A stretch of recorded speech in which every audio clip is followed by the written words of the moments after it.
McEachern junior wide receiver Dacari Collins did not want the drama of a drawn-out recruiting process. So, in September, only a few games into his junior season, Collins committed to Clemson, not a bad football school to attend. And he is 6'4", 200 pounds.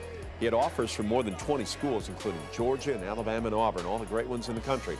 He told us picking Clemson was an easy choice for him because of the relationship that he has with the head coach.